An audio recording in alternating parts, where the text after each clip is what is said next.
Manuel Cranting with that report. Let's now listen to Ikea, who's clarified that she's not married and has been divorced for almost 8 years.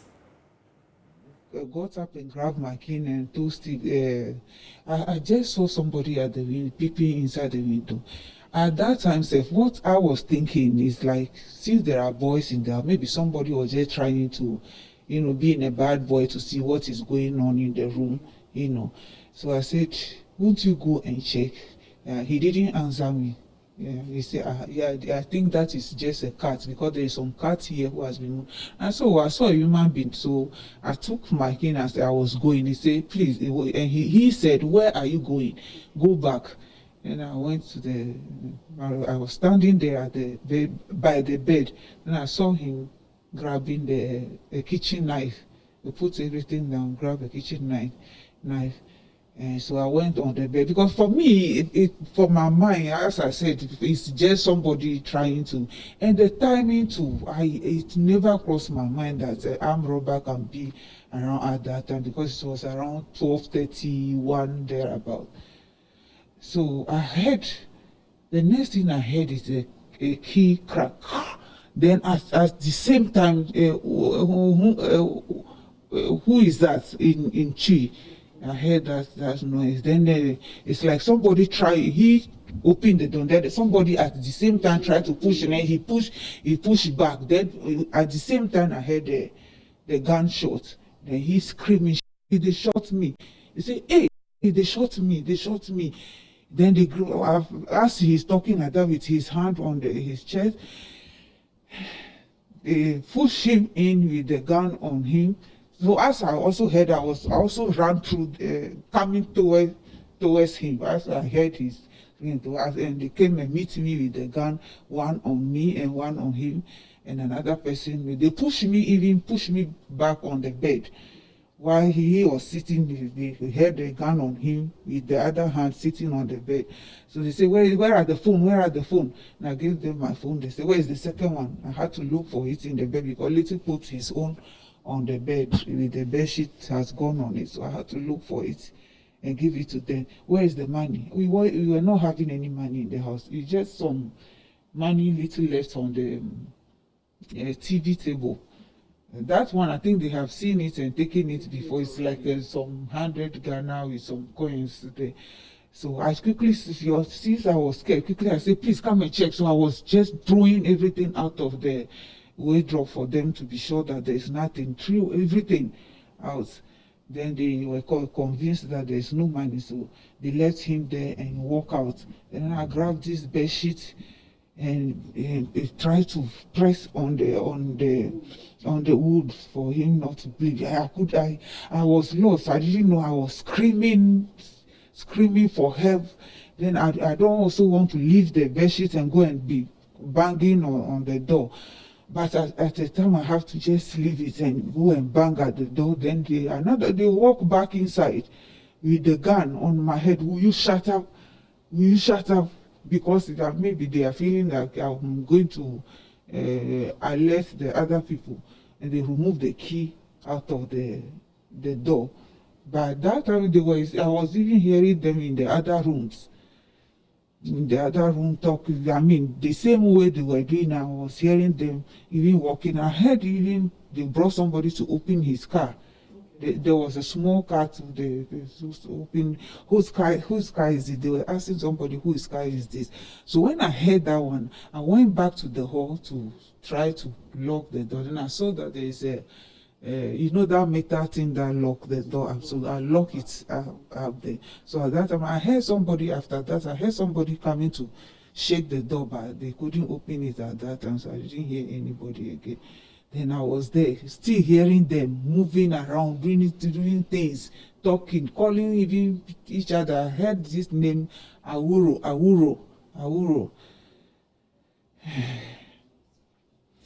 Then at the time, I was still pressing the thing on him, but since they are there, I don't know. I didn't know. I can't open the door to.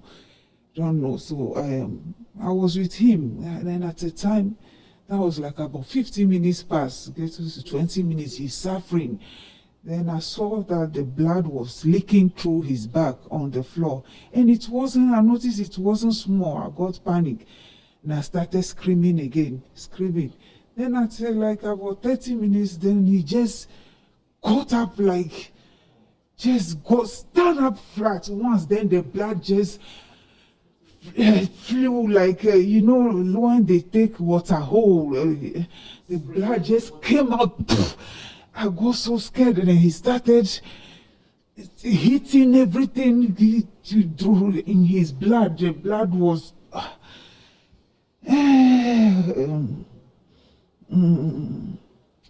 At that time, I got so scared. I ran back to the hall and was knocking at the door, knocking.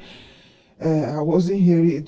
Nobody was coming. The neighbors were not coming. So I thought that for me, they are also scared. They are in the room hearing me. I was so desperate, and I was saying, "Oh, and I can't help. I can't do anything." And I was, at least let me take him to the hospital. A really chilling account there by the girlfriend of this man who died a couple of days ago. But let's bring in lecturer and clinical psychologist Aku Hefron on this particular incident. Good morning. Thank you for your time. Now, you just heard the lady's story. What would be your initial professional reaction or advice to her? Hello?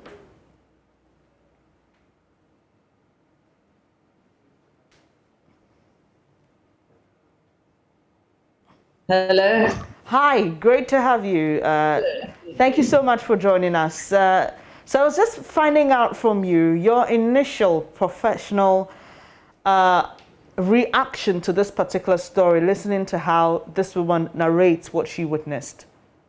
Yes, I'll say that she's been through a lot of trauma, and therefore she needs some psychological help. And then also, when we talk about psychological help, we're not talking about just counseling, the ordinary counseling as we usually know as Ghanaians, but she needs proper clinical counseling. And you know, one of the things this woman told my colleague at JoyNews is that she's actually been divorced for 8 years. And she's the victim's girlfriend. This is because there are a lot of stories making the rounds that, you know, the gym instructor probably had a thing to do with somebody's wife. How do you think all the information she's even hearing about the incident and about the possible role she may have played in his demise, how that will also affect her, you know, psychologically? It would affect her in a lot of ways. In the sense that, first and foremost, she's thinking about the demise of her boyfriend. And then they're confusing her with all these stories. However, what I will suggest is that she needs psychological as well as any other help that she can get. She needs social help. She needs emotional help from her family and friends. Those who really call themselves friends, this is the time they need to show up, to show her some what do you call it? Some reason to trust in them, you know? And then aside from that, you know that when we go through such problems, we go through something called post-traumatic stress disorder. And this is something that she needs a psychologist to help her overcome. Okay. Again, she may go through some form of depression at a point in time. And then again, she needs a psychologist to help her go through that. Okay. So there are quite a number of things that she would go through. However, if she gets the right kind of support, then she'll be fine in no time. All right, Doc. So the other thing is that you keep saying she needs psychological help. She needs psychological help in your line of work. When an incident like this is reported to the police, do you have the police directly handing over such persons whom were at crime scenes? One that readily comes to mind is the Billion Van attack, and the people who may have witnessed the killing of that police officer who was buried over the weekend. Does the police do that? Do they hand over witnesses of such incidents to you, or the people have to seek private professional help? Unfortunately, they don't. And therefore, these people need to seek private help. Other than that, which is quite expensive, isn't it? Hello? Pardon? Yes, I was saying, yes. Which is quite expensive, isn't it? If someone decides that... No, not at all, not at all. It's not that expensive. Okay. It is not that expensive. That is the notion we have as Ghanaians, that psychological help is expensive and therefore we don't seek it. But in not seeking it, you end up having more pain than help. Okay. So I would suggest that rather than sit home and think that if I may go to this psychologist or that psychologist, I would be paying so much. And my dear, don't we go to the hospitals when we are ill? Don't we pay for our services? So why can't we go to a psychologist when we have a problem? Now, you are a member of the Ghana Psychological Association, and is there any official collaboration in providing these services to such victims? Yes, I think there is. I am not very sure, but I think there is. We have the authorities have had certain collaborations with such people over the years. And I believe that that is still continuing, and therefore we need to always seek psychological help. Look, it is better safe than sorry. It is better safe than sorry. And so if anybody is watching us and they think that they need psychological help anywhere in this country, because we are even worldwide, what can they do specific to Ghana? I mean, I'm in the house right now and I think, look, I need psychological help. I may have witnessed something like this. I may be worried about something else. How do I access it? Well, okay, you can go to either the GPA office, which is at the Ministry of Nursing, Midwifery and Nursing, somewhere at Makola. Okay. Or you can always look up 37. You can go to the major hospitals where they will definitely find clinical psychologists. That aside, everywhere in this country, there is a clinical psychologist. And if you do your necessary searches, you come across us.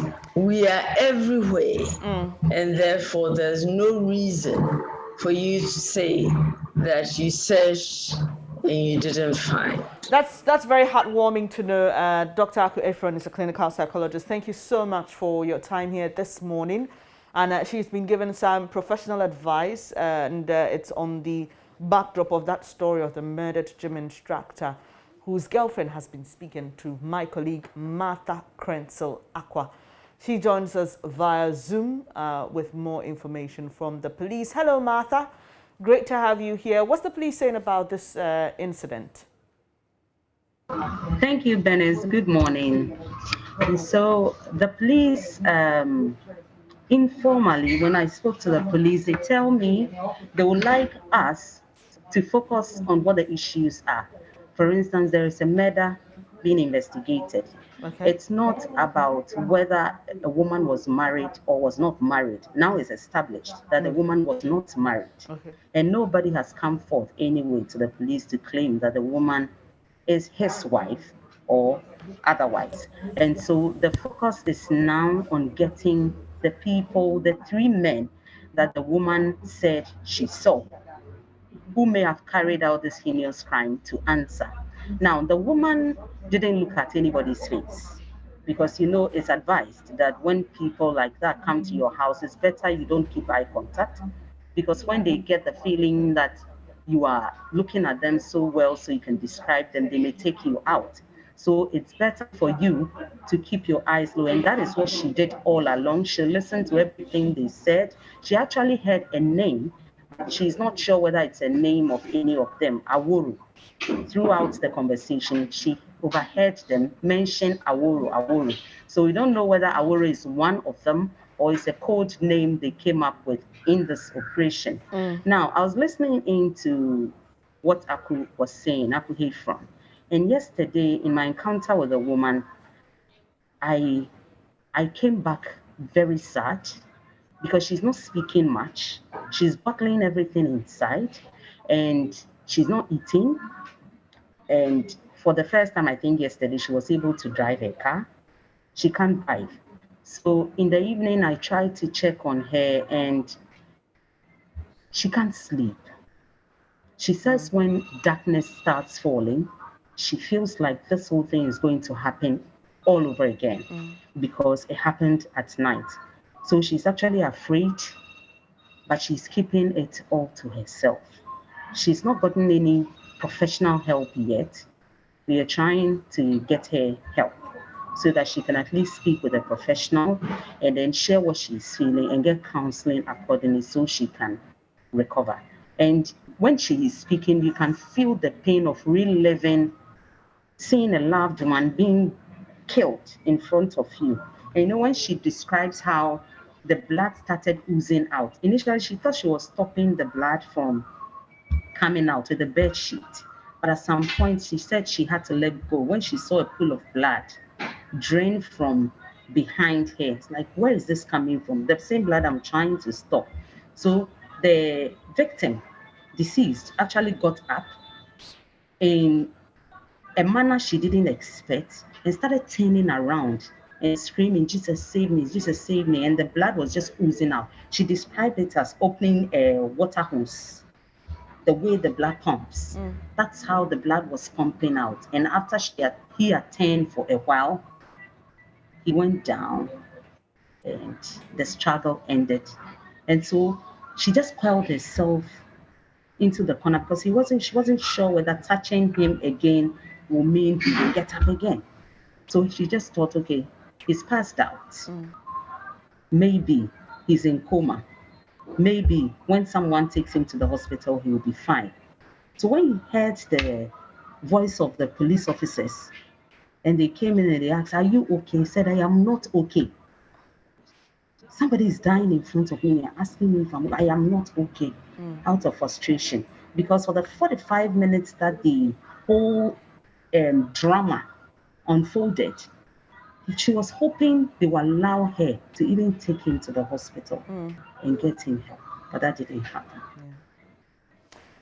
Really graphic story there, Martha. And I think you may also need some psychological help and in doing this story because sometimes as journalists we feed off the emotions of the people we talk to. But thank you so much for bringing this story and also working to get help for this woman who is dismissing the rumors that she's married. She's been divorced for 8 years and was the girlfriend of this gym instructor who has been murdered. If you're watching us and you need help, don't forget to get to any major hospital in your locality and receive psychological help if you've been affected by a similar incident or any other.